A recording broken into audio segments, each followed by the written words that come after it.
आज 20 नवंबर को जिला सुकमा में छत्तीसगढ़ युवा मंच और जिला सुकमा मसीह समाज के नेतृत्व में हमने पूरे सुकमा जिले के अंतर्गत हो रहे असंवैधानिक कृत्य के खिलाफ अपने संवैधानिक अधिकार को लेने के लिए न्याय हेतु जिला कलेक्टर के पास पहुंच के हमने आवेदन सौंपा है।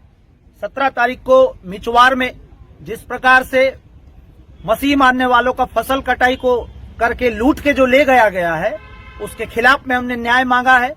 चियूरवाड़ा में जिस प्रकार से मसीह मानने वाले लोगों का फसल को काट के उनके जमीनों को कब्जा किया गया है उस पर हमने न्याय मांगा है। कई जगहों पे हमारे लोगों को राशन से वंचित किया गया है। साल में अगर आपको एक घर मिले दे दो परमेश्वर को। मैं कह रहा हूँ कि 5 घर होने वाले हैं यीशु मसीह के नाम में। एक गाड़ी है दे दो प्रभु को। मैं कह रहा हूँ 5 गाड़ियां होने वाली हैं यीशु मसीह के नाम में। मैं कह रहा हूँ कि अगर आज सेवा के लिए जरूरत पड़े मैं कह रहा हूँ कि परमेश्वर को दे दो। बोलता है 5 दूंगा 5। Hallelujah hallelujah. याद रखना जिस दिन मेरे डैडी ने मुझे दिया उस दिन मुझे पता लगा कि मेरे परिवार के लोग मेरे डैडी और आधी दर्जन भाई हैं और यहां पर शमवेल भी आधी दर्जन भाई हुए, भाई बहन हुए, परिवार हुआ।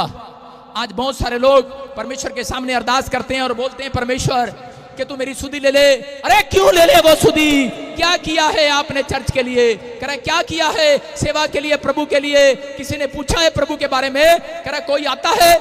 कह रहा है लेकिन जो लोग आज फैसला ले रहे हैं कि परमेश्वर मेरी सुधि ले, तो मैं बोल रहा हूं परमेश्वर बादल आना, थोड़ी देर में बादल आना और इनकी सुधि लेना यीशु मसीह के नाम में।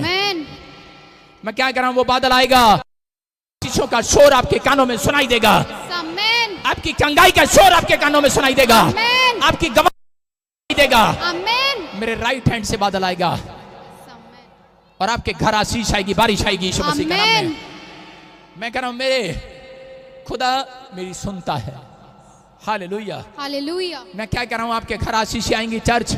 लेकिन कह रहे कि जितने लोग आज ये फैसला ले रहे हैं परमेश्वर कि मैं सीक्रेट जान गया हूं हन्ना की तरह कि आज पवित्र आत्मा जी मैं तेरी सुधि लूंगा।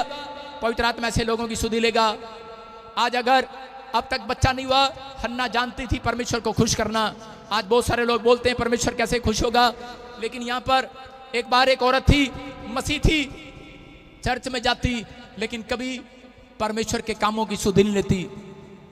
एक बार एक पादरी उसके घर पे गया तो उसके घर पे कोई मेहमान आए हुए थे और आपको पता है यूपी से जब मेहमान आ जाता है वो पान मुंह में लेकर आता कई बारी, और पान खा रहा था और उसने देखा औरत है नहीं और उसने दीवार पर थूक दिया, पुचर कर दिया। और उसने देखा मेरी दीवार गंदी कर दी और भाई साहब उसने पूरा पेंट, पूरा दीवार का नक्शा बदल दिया। उसने कहा मुझ कोई सुधि लेना ले, मैं तो अपने घर की सुधि लूंगी। उसने पूरे घर में पेंट कराया, 1 लाख रुपया खराब कर दिया और उसको बुरा भला कहा और निकाल दिया उस घर से।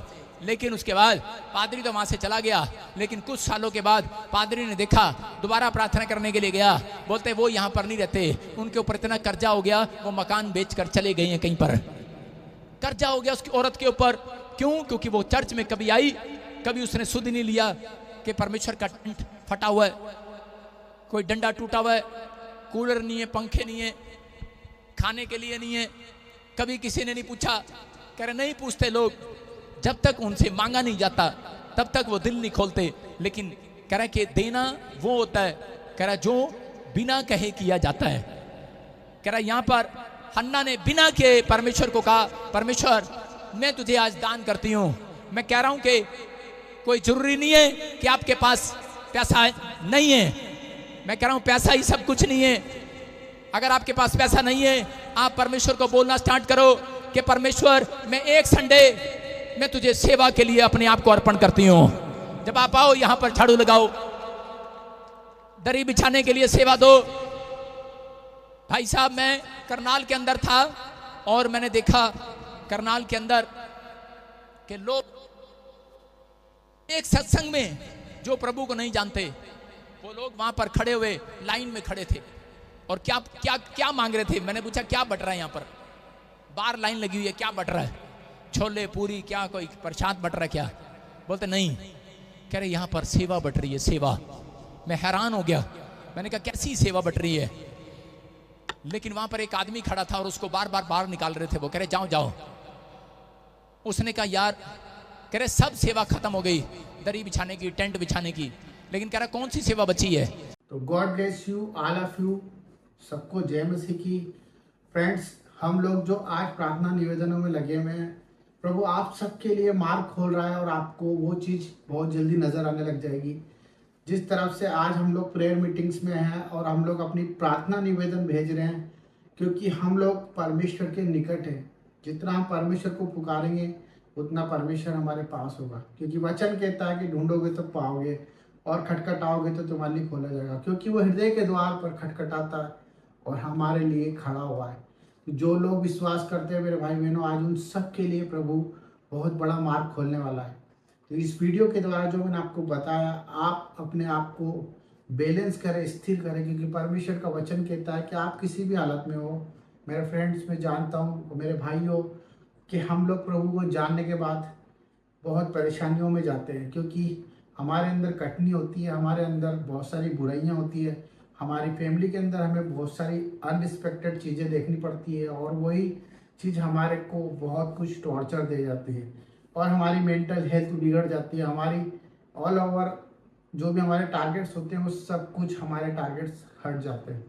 तो मैं आप सबके लिए प्रार्थना करना चाहता हूँ और आप सबसे निवेदन करता हूँ कि जिस तरह से आप प्यार दे रहे हैं, देते रहें, और परमेश्वर आप सबके लिए एक सहायक भेज रहा है। आप विश्वास करें, इसी रात, इसी समय, इसी पल में आप अपने उस सहायक को महसूस करेंगे। अगर आप परमेश्वर पे बिलीव करते हैं, आपको कहीं भी किसी भी चीज़ पे भय खाने की ज़रूरत नहीं है। परिस्थिति कैसी भी हो, चाहे हम लोग मर भी जाएं, परंतु परमेश्वर की नज़रों में, और परमेश्वर हमें जिंदा भी कर सकता है, क्योंकि उसका वचन यही कहता है कि जितनों ने विश्वास किया उन्होंने उद्धार पाया। क्योंकि परमेश्वर हमारे लिए यीशु मसीह को भेजता है और उसने हमारे लिए ये सब कुछ रचा है। उसने एक रिश्ता हमसे कायम करा है कि हम इस समय में वचन को अपनी तलवार बनाए। वचन हमारी ज़िंदगी को बचा सकता है। आज आप बीमारियों में हैं, आज आप परेशानियों में हैं, और आज आप कर्ज में हैं, रोग में हैं, कर्जों में हैं, परेशानियों में हैं। ये सब चीज़ों का कारण हमारे हालात हैं जो कि हमसे दूर है। हमारे हालात, हम जो चाहते हैं वो मार्ग पर नहीं चल पाते, क्योंकि परमेश्वर जब तक आपसे दूर रहेगा, आप उसे पुकारें, आप बहुत सारी चीज़ों में उलझ जाएंगे। आपका काम सिर्फ उसे पुकारना है, प्रार्थना करते रहे, नित्य प्रार्थना करते रहे, प्रतिदिन सुबह शाम दिन रात मन से प्रभु को याद करते रहे, वचन के अनुसार जीवन जिए और परमेश्वर के न्याय का वक्त करें, इंतज़ार करें, उस वक्त का इंतज़ार करें जो उसने हमारे लिए निर्धारित किया है। क्योंकि वचन यही कहता है कि जो स्थिर रहेगा वो परमेश्वर का कहलाएगा, और जो अंत तक धीरज धरेगा वो परमेश्वर के मुकुट को अपने जीवन में धार पाएगा। तो मेरे भाई बहनों, हम आप सबके लिए प्रार्थना करते हैं और परमेश्वर आप सबको शांति दे। तो सबको जय मसीह की। God bless you. हालेलुया। पिता परमेश्वर, हम सब भाई बहनों के लिए प्रार्थना करते हैं, जो लोग कमेंट बॉक्स में प्रार्थना करते हैं पिता, जिनकी जैसी परेशानी प्रभु आप देख रहे हैं, और आपका मैसेज और उनकी बात प्रभु आप तक जाए। मेरे प्यारे पिता, मेरा उद्देश्य यही है कि जो आज आपके द्वारा चुने गए हैं वो सब चीज़ सुरक्षित और सुरक्षित जीवन जिए। मेरे पिता परमेश्वर, उनके जीवन में बाहर आ जाए, आनंद से भर जाए, बीमारी उनके आसपास ना हो प्रभु, और उनके जीवन में तेरी उमंग और आस हो, बीमारियां छोटी हो जाए और ज़िंदगी तेरे नाम से खुशहाल हो जाए। प्रभु, तेरे आगे हाथ फैलाने वाले कभी मनुष्य के आगे हाथ ना फैलाएंगे। मेरा विश्वास है मेरे प्यारे पिता कि तेरे बच्चे तेरे न्याय के लिए खड़े हैं और अपने आप को नहीं परंतु तुझे देख के जीने वाले हैं। सबको जय मसीह की, और सबके लिए आशीषित हो प्रभु यीशु के नाम में, आमीन। तो God bless you all of you. ये आपके लिए एक मैसेज था। परमेश्वर आप सबको शांति दे।